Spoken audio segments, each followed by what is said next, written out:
of Black History Month, we decided to discuss the experiences that Black fashion designers may face within the fashion industry. Joining our panel discussion is first Gwen Beluti, owner and designer of women's wear apparel and accessory company Gwen Beluti. Renee Hill, owner and designer of women's wear company Harks Ford. Will Turpelin, co-founder of urban clothing line Native Grade New York City. Amija Jamil, owner and designer of Luxe headwear and accessory company Amija Jamil Company. And Indo Abuki, owner and designer of women's wear company Indo Lami, New York. Our first question: what inspired you to work in the fashion industry or pursue a career as a fashion designer? I grew up with a mother and grandmother who did bridal, and my mother made ball gowns, ballroom dresses, and so it was just, I think, in me to become a designer because at a young age I never wanted to sew ever. So because my mother would make the most beautiful gowns, but she was always angry. So I'm like, Mom, why are you so angry? She's like, you know, the brides and the proms, it was just so stressful. So I decided that was not something that I wanted to do.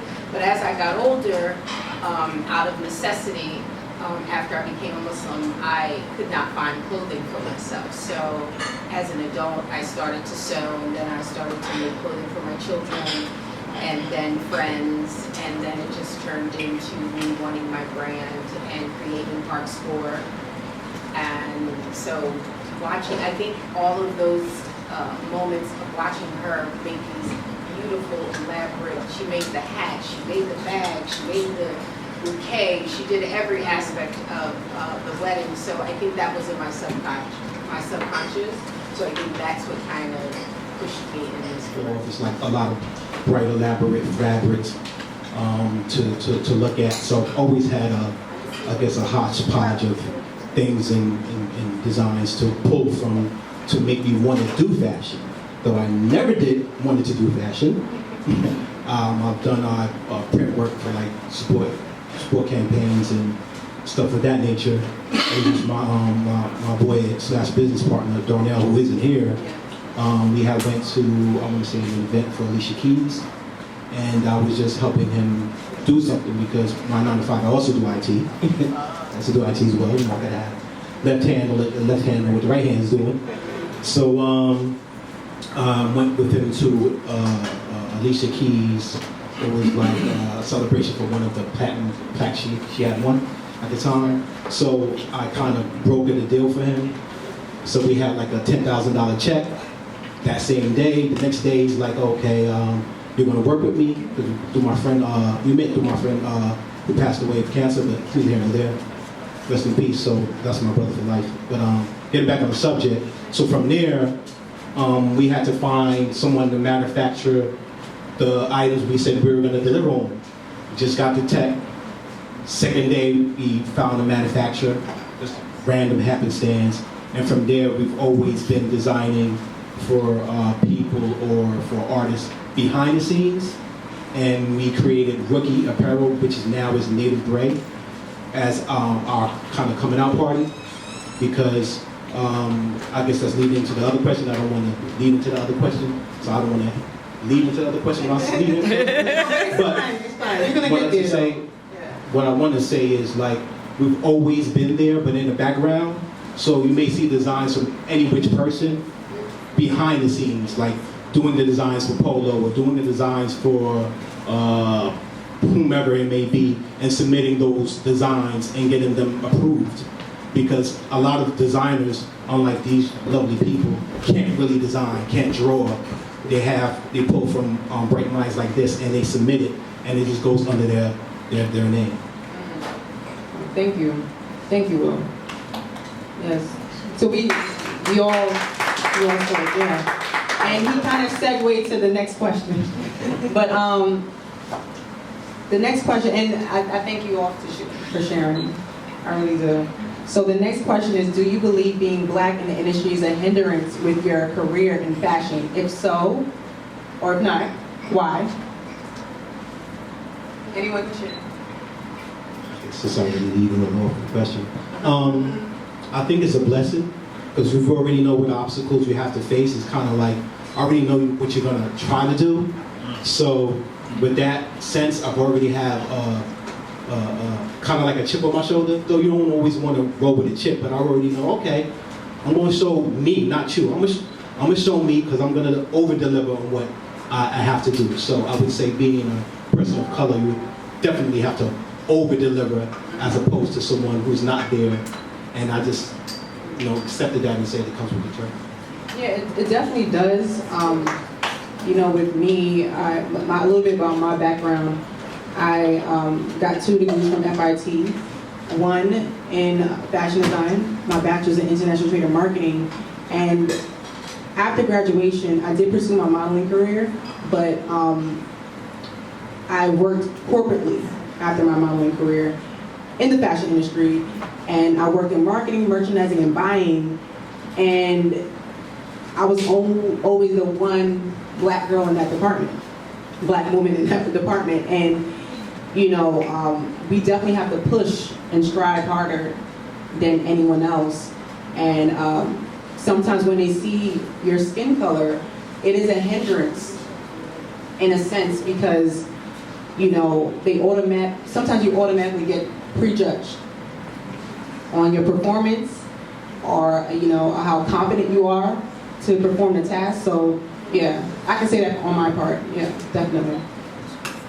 Yeah, I agree. That's exactly what I was going to say. I think whenever you lead with negative assumptions about a person or entity, that can pose a challenge. So I could very well have a product that you like, that you want, that you might even need, but because you assume that doing business with black business means that the quality might be poor, or your order might ship late, or the customer service is going to be bad, you might not do business with me. And that then shrinks the pool of people who would potentially pour into my business and provide additional resources for my business. So it can be a hindrance. It sucks, but try not to focus on it, but I think it's a reality. People do have those assumptions. That's true.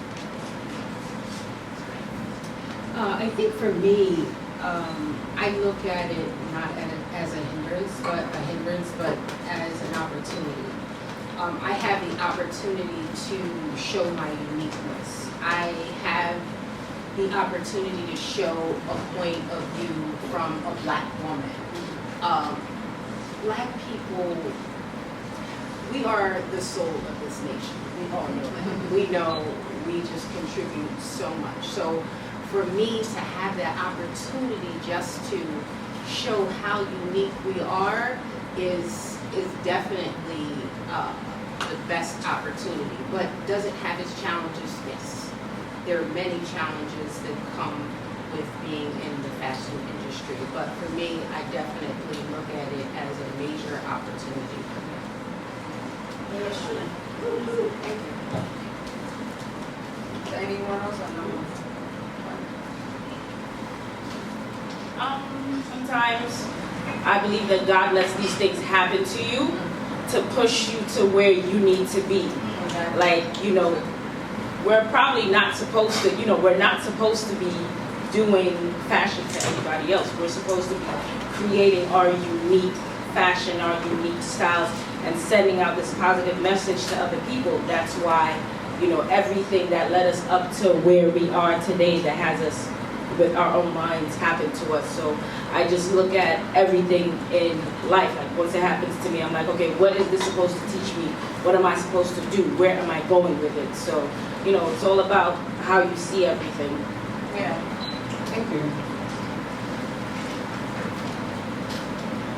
I'm gonna answer the next one. She's not answering she wants, but it's fine. So let's move on to the next one. All right. Please describe a time in your career where you felt ostracized or mistreated because of the color of your skin. So anyone can share. It's very deep. I mean, you want me to start?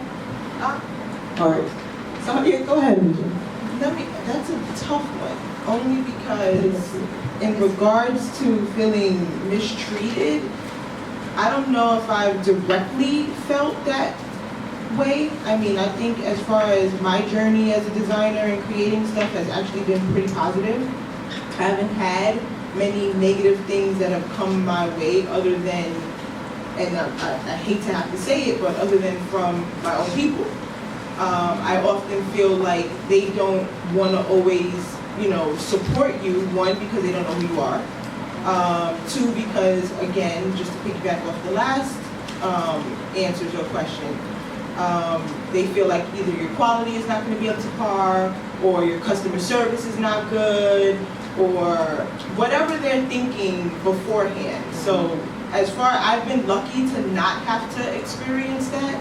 So it's actually been a good journey for me so far, other than, I've probably had maybe one or two people who maybe gave me something negative, and I just was like, all right, no problem. Thank you, though, for, even coming my way and supporting, but I'll catch you on the next one. So I don't think I've had anything that's directly, impacted me or my business. I'm going to keep pushing forward and keep moving forward with what God has for me, with what I need to do for my family, and everything else. So I'm happy to say that I haven't really had to deal with too many of those struggles. Thank you. And I guess I do agree with that in a sense, where some people you may find they will spend $1,500 on a coat or jacket or skirt, but when it comes down to your line, they're like, hesitant on doing that. It may have the same quality or better, and I feel like it's not benefiting us as a whole with economizing and bringing money into the community. And there are so many black designers. I'm talking about a lot of black designers, a lot, but you don't hear about them. There's so many, and yeah, I guess like I can definitely agree with you with our own people. But I think some of our people, yeah, they supported me the most. So I can't. I mean, there's some that you may find, but I get it. I mean, quite a bit of them are. I'm not going to suggest that we don't, but just, I'm not necessarily talking about myself, but just in general. At the end of the day, the same way that you will go and step out and support all these other brands that may not necessarily be black owned, you should support your black owned businesses as well. I'm not saying you have to support every black business, because to be honest with you, every black business may not need to be supported. They may not be delivering what they need to be delivering, but you have a lot that are, and because of the ones that put that bad customer service out, that put that bad quality out, we get negative raps, and then it's like, I don't know if I want to, support that black business because I might have supported one that wasn't so great, or I might have had the customer service that wasn't so good, Well, I can say you did great customer service, girl. I just bought a turban from her. I'm not wearing it today, but I am gonna wear it and highlight it. Yeah, like she has great quality. I'm gonna put it out there, great quality. Thank you. And great customer service. And she got my order out before the time that it was sent. So, kudos to her. Thank you. All right? Quality and customer service. All right, okay. Anybody else want to answer that, or are we moving on? I think we can move on. Y'all trying to kill that. Okay. All right, cool. So, let's move on to the next one. All right. This is a really good one. So there are so many underrepresented black designers, like I stated earlier, and black-owned fashion companies. What makes you and your company different? Also, how do you feel it will be set apart from other companies, regardless of race or background? Well, since I got one. I feel what makes our company different is because we are also, like I said, consultants and photographers. Me and my boy, thank God the Lord has blessed us with lack of opportunities, so we had to learn on the fly to do everything else. So you see me behind the cameras, you see me editing. I cannot draw for my life, my boy can. So we complement each other in that regard. That's how I actually met Tashee. We helped her with the launch of your first collection. First collection, as to us coming in the forefront as far as being perfectionist. and kind of saying, hey, we've done so many things for other people, having that confidence, if that even sounds crazy, to say, look, we're ready to do it on our own now. Thank you, Will.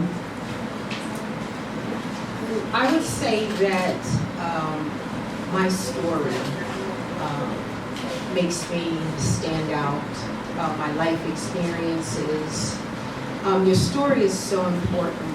A lot of people don't understand with branding and with building your brand that your story is what sells your clothes. We have the most beautiful clothes in the market today, but your story is what's going to cause that person to want to purchase. Your story is just so important. So for me, my story, my life experiences, being in the business of luxury sportswear, me being a woman, a mother, a wife, like all of those things are part of what goes into my designs, my life experiences. When I sit at the table and I'm thinking about designs, and by the way, I don't sketch. So. But I pretend to. But yeah, so I think that my story is definitely what allows me to stand out in the quality of my work. We have to understand, we have to know that we have to put out a quality product, whatever it is. Yeah. At the end of the day, people want quality. If your followers, viewers are not getting anything from your line, not getting the story, the purpose behind it, I mean, you're not gonna sell anything. Mm-hmm. You know, like, you have to have a good story, and it has to be different. It can't be the same old, same old. People want something different. They want something innovative. They want something that speaks to them. So I feel like story is very important. And yeah, definitely agree. Anyone else? Or I mean, I agree with Renee. I think my personal experience and the emphasis that I place on that when designing, I don't know how to design without considering my own experience with fit, with shopping, with price, and things of that nature. And I think customers who resonate with my story and the product will continue to gravitate to the brand for that reason, because they see themselves in me and I see myself in them. I love it. Thank you. Okay, so, oh, you want to go? No, I'm just moving. Okay. All right. So, Indo, you're going to speak, girl. So, the next question is, what person or company in the fashion industry do you admire the most and why? The individual or company doesn't have to be black, and it can be someone or an entity from the past or present. So as far as when it comes to like design and stuff, I am a huge Alexander McQueen fan. Yes. McQueen, Galliano, everything eccentric. I love stuff. I don't know if you remember, like in FIT, they teach you like it has to be sellable. They kind of try to get you to They tone it down. They do tone it and doing stuff. She was running her business. She was doing everything. Like even now, she has her store. She has everything. I just love the fact that this is like somebody that I know. You know, it's different when it's someone you know and you see them doing it and you're like, you know what, I could do this. Like there are days that I'm like, I sent her, I'm like, thank you so much. I needed that. Like I sent her a text telling her like, just thank you, continue being inspiration and motivation, because I know like that I can do it too, just because you know, you've done it. So yeah, she's just amazing. Oh, I love it. Yeah, shout out to her. Shout out to Andrea. Yeah. And Fino well, because she's one of my friends too. And I actually modeled for her like way back, and I saw her growth. And you know, shout out to her because she's really doing it. So I admire her growth as well. Definitely, and she hasn't changed from out of her mom's, like, doesn't she design She still does out of her mom's basement. Yeah, like you're running a full-blown company out of your mom's basement and doing the thing. Like, amazing. It's a blessing. And Definitely. so shout out to Fino well and Andrea. Pantora Bridal. Yes. So anyone else? I don't have the extensive, I want to say, I wouldn't say one name recognition. I would just say that the average everyday dope people in New York City, or just in general, like you guys yourselves, I'm looking like y'all color blocking, y'all doing all that other stuff. So I'm looking at a lot of stuff. I'm like, okay, I like the fit of those jeans. I like how that looks. I like how that looks. So from my standpoint, and my boy, like I said, we're yin and yang. We pull like off of everyday stuff because that's how we feel that you can make it timeless.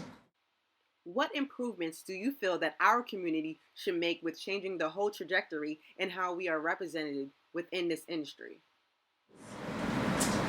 I think it needs to start with unconditional support, and I don't necessarily mean monetary, just support. Like right now, you guys are out here supporting us, listening to our stories, you know, people who are willing to pass your name on to others.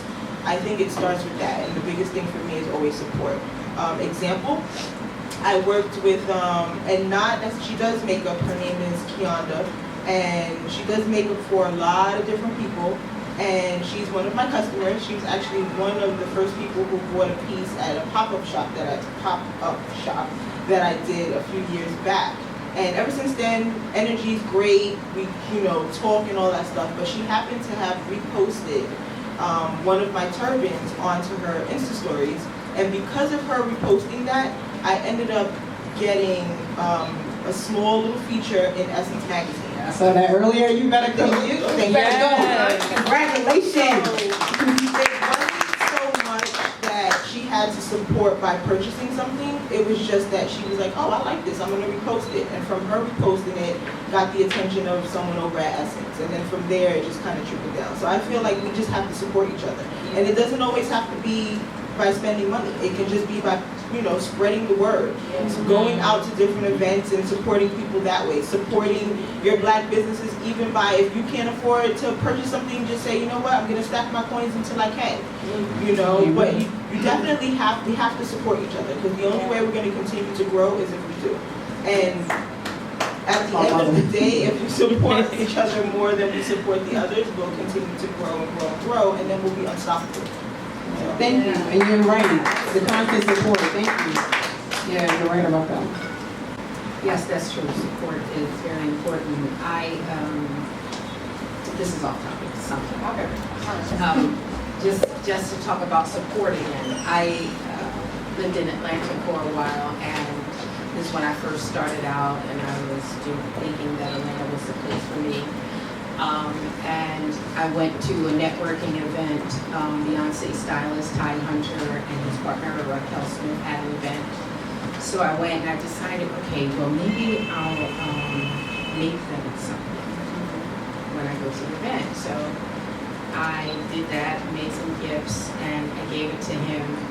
And he was featured in, I think, 14 magazines with one of my jackets on. In addition, I spoke with his partner Raquel, and she got me a contract to work with Kevin Garnett and make all his clothes for his television show Area 21 for a year and a half. So going to these events and supporting people, you just never know what can happen. You just never know. So I think that's one of the most important things. But in addition to that, I think we need people to mobilize. You know, we as Black people sometimes are really reactionary. We just like to react to something, but we don't mobilize and just try to keep going and fix the problem and just put the action in motion and put in the work. So those movers and shakers and those who's who, those who are at the table to make those decisions, to say, listen, if we have a collective of designers and stylists and makeup artists, like, just for instance, we have an influencer in here, so we say, and she has 50,000 followers. We get her up to where she has 1.5 million followers, and then once she posts you, she posts me, she posts, like, it's just something that's so easy to do, but we have to put in the work. We just don't. Yeah, you're right. Thank you. So the last question before we move on to questions from the audience, and then shopping experience. What drives you to keep going? Will you continue to do what you do if nothing ever changes? Let me just first speak for myself. Okay.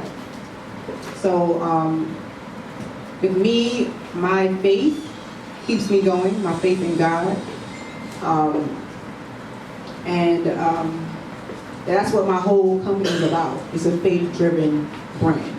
So that keeps me going, wanting to change and wanting to make a difference in the fashion industry.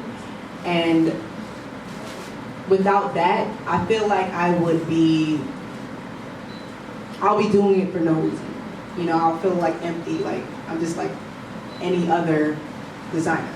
So I feel like with me putting this purpose and this drive on wanting to make this change and wanting to see something different, and not only about modesty, you know, it's more so the internal factor too, with ministering through my clothing line, that gives me joy, and it gives me the push to do what I'm doing. So for me, it's my faith. That's real dope. For me, it's two things. I mean, our mantra behind the clothing line is every machine needs a heart. You know what I mean? So, you know, just in general, social media just in general, you've just kind of been kind of heartless and kind of robotic, it seems, lately. So we try to create those things that bring us mostly closer together, whether it's through music or through fashion, and also creating a legacy, leave something behind. Like I said, with the untimely passing of my boy, sometimes we look at time as a hindrance. If that makes any sense? Like, oh, I gotta do this, or I gotta do that, or instead of living in the moment.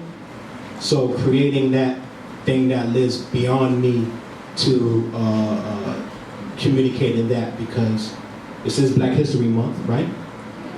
And whether it's these lights or the coffee we drinking or anything in general, our ancestors are, because of that, started that legacy.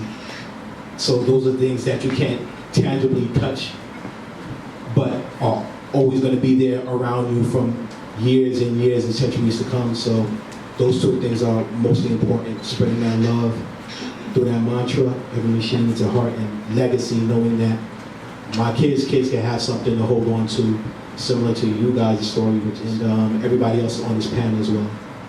So. I think for me personally, like you asked, if nothing changed, will I still keep doing what I'm doing? There's a time where I couldn't. And it's like a recent time, you know, I couldn't sit on the machine. I was losing my vision, all of this going on. So for me to be given that second chance at life, to still be able to do what I love, whether it is making money or whether it is just for me to teach the next Alexander McQueen or teach the next, you know, whatever impact and influence that I could leave on the next generation. If that's all I ever get to do, then that's it. That is my purpose. So. Now, questions from the audience. I graduated from High School of Fashion Industries in 1976, and I did a year at FIT. That time, this is my question, mainly to you or anyone else. Okay. If you were in that time graduating at that year, where do you think that you would be further? Present time, due to technology and social media playing a big part of today's world, where it wasn't back at that time? To be honest, just to answer your question, I don't believe so, because social media technology, it really has leveraged a lot of companies and businesses with providing that exposure to them, regardless of who wants to put you in their magazine or not. You know, so yeah, so I believe like with social media and the advancement of technology, it does help to leverage companies and black businesses like us, because during those times it was really hard to make it. Like as I mentioned earlier, Ann Lowe, like no one really knows who that is, but she designed Jackie O, who was the first lady of the country. She designed her dress, her wedding dress, and she designed a lot of people who came from affluential backgrounds, but she didn't get the credit for it as she should. So I don't believe so. Yeah, what's the question? Is there any particular person that inspires you to the point where you would want to see that person in your design? Yeah, you can answer it. I would say No. Tracy Ellis Ross. Yes. Like when I see her, like I see fashion, and I just appreciate how she expresses herself through her dress, like how she dresses and her energy. So all day, every day, obsessed. Amisha, you want to say something real quick? Yeah, the person that I would love to see already wears my stuff, and that's my mama. Yeah, go She's mama. my number one supporter when it comes down. She's my number one supporter when it comes down to rocking my stuff. She will put it on to go just to the store. She pushes me to try new things. Love it. So the fact that she wears my stuff, and my daughter always wants to put something of mine on. Especially she'll take a turban, she'll throw that on like, mommy. So I would say the people that mean the most to me are already wearing my stuff. So. I love it. Thank you. Yes. One question on comment. Back to your mom, how you doing? With the question she was asking, how do you feel in terms of the fashion from back in 1979, before social media, the World Wide Web, so on and so forth. Where do you see that those public relation entrepreneurs or people, where do you think their advancement, their career will go, you know, from then to now? Because design is like you said, you guys, you're pushing your own product really, because it's all at your hand. Right? Yeah. Where do you think their careers will be from 1979 to now?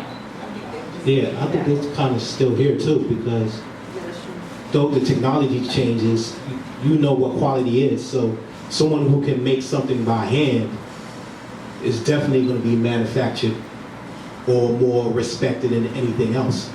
You know what I'm saying? Because now you could put something in a graphic machine, just do Adobe and do that, so somebody just doing that freehand like we spoke about, or somebody who knows how to sew a hammer, you know, or do just the simplest things, or a cut, or just by looking at you, similar to how people of color cook. You don't have no directions, but you know, like, I'm just looking at that person, I can make that fit, and you're always gonna go back to that person to do those things.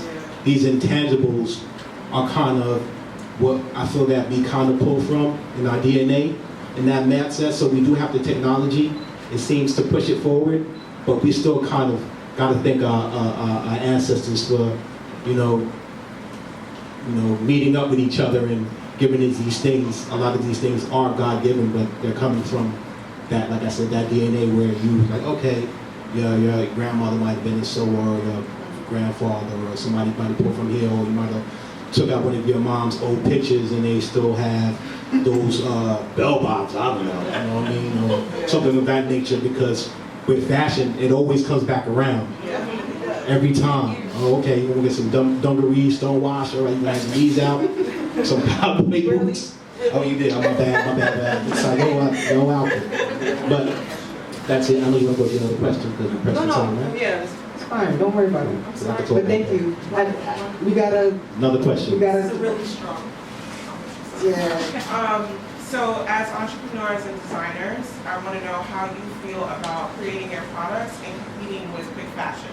There's so many H&M's, Zara's, Forever 21s where you can go out, Boohoo's, whatever it is, and get these cheap items, and you guys are working so hard to create your products and, trying to get customers. So how do you feel about competing? quality over quantity, I would say that whoever's our customer, I'm just going to say in general, some earrings, or she might buy something from Tashee, or just in general. So in that regard, that imitation is the ultimate flattery. Trust, unfortunately, but fortunately, technology does. It gives people a chance to look into your life and see, all right, I like this, I like that, I like this. And it's usually the majors that come and do and take, but when you're creative and you love doing what you want to do, you already know it's going to come back around. Yeah. Me personally, I just don't worry about it. If it's for me, it's going to be for me, whether it's imitated somewhere else or not. I actually had that happen to me, and by someone that I actually talked with. And at the end of the day, just let it roll off my shoulders, because I know that the people who are supporting me, who know my brand, are going to continue to support me, are going to continue to pass it on by word of mouth. And since then, I've been doing amazing. So I don't worry about anybody copying my stuff, or anybody, I can get that same turban for $10 cheaper. We'll go over there. When it breaks down, then you come over me and I can spend double, because now you got my two. So at the end of the day, as entrepreneurs, you're going to put stuff out there. There's 1,100 million of us out there. And guess what? At the end of the day, your people who are going to stick with you are going to stick with you. And thank you. Awesome. Oh, no, I was just going to elaborate. I think that education also is so important, educating the consumer, because once they're educated on the fact that this fast fashion and the damage that it's doing to us, in addition to that, some people just don't know about just investing in clothing. Like sometimes you just need that one statement piece, and you can wear 4 pieces from H&M, but you got an $800 jacket on that's going to last you until you make the grade. Yeah. So, and that brings on the whole sustainability thing. So when you have the sustainability, you don't need as much. Because instead of having 400 pieces, now you have 12. And you can just flip those 12 timeless pieces, and so education, I think, is important for the consumer also. Yes. Thank you. Yes. Good question. So we have to wrap up so we can start the shopping portion. Please share any takeaways and advice to the emerging Black designers or professionals before we close out to start our networking and shopping portion of the event. Key takeaway. Let your passion be your motivator. Always provide great, excellent customer service. Impossible, I'm possible. What's your vision? Same thing, right? Thank you. Don't let fear or doubt stop you from pursuing your dreams. Persevere.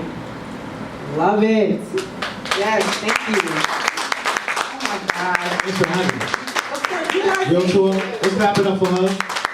Sorry. Tashee. Because without her, we wouldn't be here. Don't stay shade. And Brooklyn tea as well. The tea is bomb. I've been sipping it all night. And yourselves. Yeah, thank you, Brooklyn Tea. And to show how much we appreciate you guys, we have some gifts to give you and Brooklyn Tea, Ali and Jamila. Gifts? Yeah, we have gifts. Yeah, definitely. Every time we come to a Tashee event, we're always giving gifts. Okay? I'm a giver. Yes. You should know. You should know. Yeah, he always gives gifts when he comes to us. But I really do appreciate each and so we have to spread this message, and if we can do it only, within this intimate setting, then we're gonna keep going, and it's gonna keep spreading and expanding. So, thank you guys. Thank you. And so we have everyone's merchandise over here to shop. Shop, guys. Can share a They can little share. bit what they have. for their- Yes, please. So Renee, you want to start first? I have some promotional Heartscore t-shirts. I did a collection called Dark Shadows, and the image that's on the t-shirt is what I created based on a shadowing effect at home. With my 2 little ones behind me. Don't say sorry about that. Extra love goes into those. Yes. Okay. That's what I got one. Okay. Good quality. And customer service. My website is nativebrainnyc.com. I didn't bring anything because we are currently in production, some major moves, but I am going to buy every item I see from them over here. So, nah, but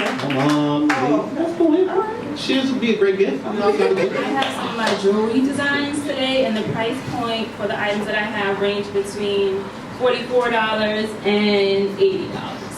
Yes, love it, love it. Producers of leather, but the issue with it is that we don't have the tanneries to process them. So we get the raw goods, we send it outside, then they sell it back to us for like triple or quadruple the price. Denya is modeling, okay? So that is, so I just brought like a couple of samples. They're all raw leather, like so. Well, you don't have to take a look at that. Okay. Yes. So I have some pieces from our new collection.